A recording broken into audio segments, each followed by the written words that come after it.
Now let's check today's NBA highlights. First up, NBA analyst Zach Kram breaks down rookie rankings for this season's highly anticipated draft class coming out of Summer League. Next, Andre Snellings answers 5 betting questions about the 2026-27 NBA Rookie of the Year race.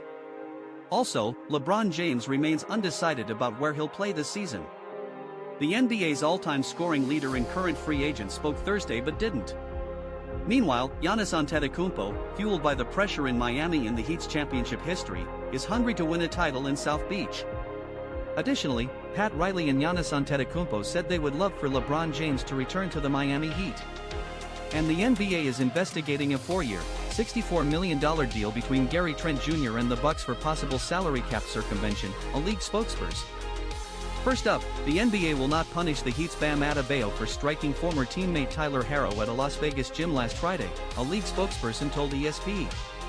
Next, John Molinar's comments follow Alibaba's designation by the US government as a Chinese military company. That's your NBA update. Stay tuned for more.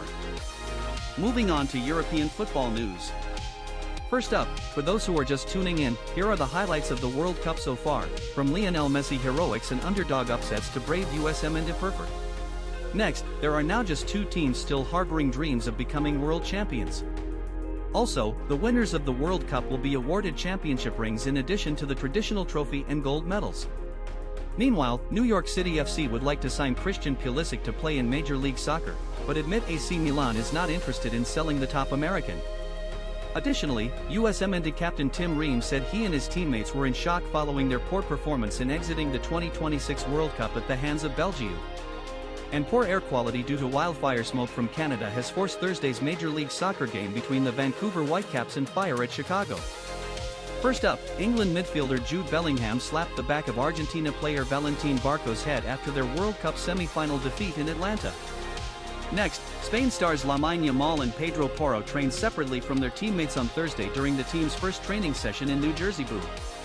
That's the latest from European football. Here's the latest from the NFL.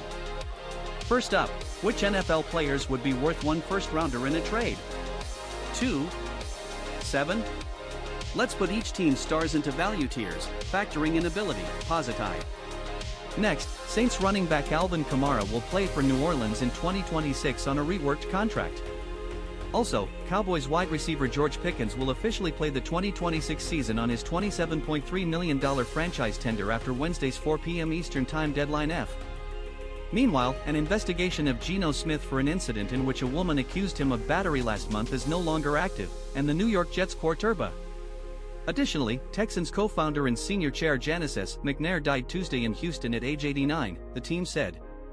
And Cowboys outside linebacker Charles Snowden has been suspended for the first 3 games of the 2026 season, according to the NFL's Transactions Wire. First up, the Rams' Alaric Jackson will not face a felony charge after he was arrested on a domestic violence charge in June, the Los Angeles County District at. Next, the Packers signed veteran linebacker Isaiah McDuffie to a contract extension Monday. That's all the big NFL news for today. Time for baseball, here's the MLB update.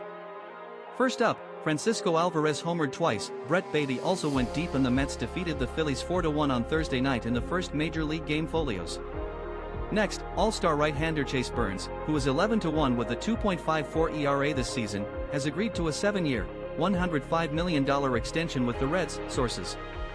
Also, Major League Baseball is set to have its earliest opening day next year on March 24th except for any international games if there is an opening day. Meanwhile, Phillies veteran reliever Brad Keller, who has a 4.02 ERA in 32 appearances this season, has a torn right UCL and is expected to miss at least the Reds.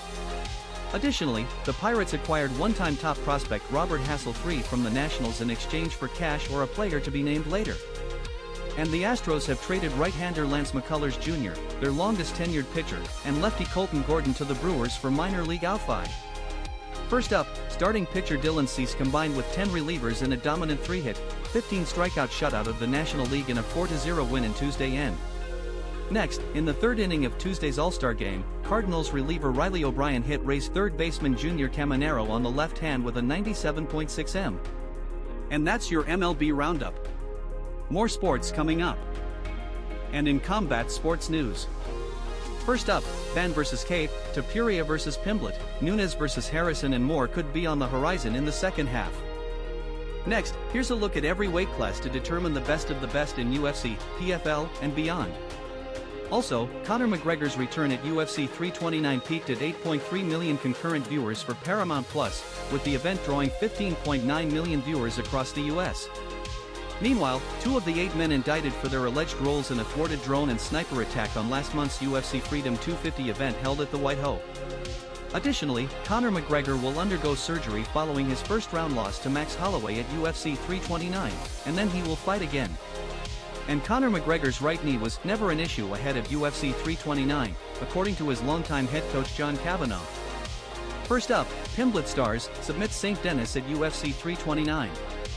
Next, Conor McGregor's much-anticipated UFC return lasted just 69 seconds Saturday, as he injured his right leg during his fight with Max Holloway and was F. That's the latest from the Octagon. Don't go anywhere.